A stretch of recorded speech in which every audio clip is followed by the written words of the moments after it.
هیوادارم ساڵی 2010 بەشێکی زۆری ئاواتەکانی خەڵک و میلەتی کورد هاتبێتە دی و لە ساڵی 2019دا تەواوی ئاواتەکانیان بێتە بی.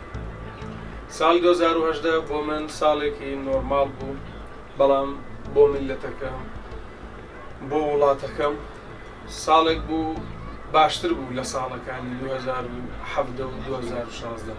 بە هیوایەوەی لە ساڵی 2019دا ژیانێکی خۆشتر ئارامتر چاوەڕوانمان بکات. 2018 دەتوان بڵێم ساڵێک بوو بەگشتی بۆ میلەتەکەمان قسە دەکەم. ناخۆشی زیاتر بوو لە خۆشی قەیرانی دارایی پاژماوەکانی شەڕی داعش، ئەو هاتنی ئەو هەموو ئاوارەی ناوخۆی و بیانی ڕۆژ ئاوە مەسەلەن ئیدر بەڕاستی بەگشتی ساڵێکی خۆش نەبوو.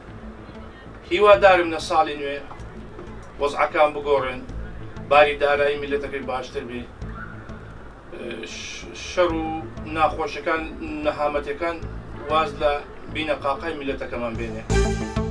بەڕاستی 2018 ساڵێکی زۆر ناخۆش بۆ ئێمە، نەهامەتی بوو، نەهامەتی زۆرمان کێشان خەڵکی دووزم دووس خورما دواتمە ئێستا بۆ ئێرانە. هیوادارم حکومەتی هەرێمی کوردستان ئاورێکمان لێ بداتەوە لە 2019دا بمان گەڕێنەوە ئاڵای کوردستان.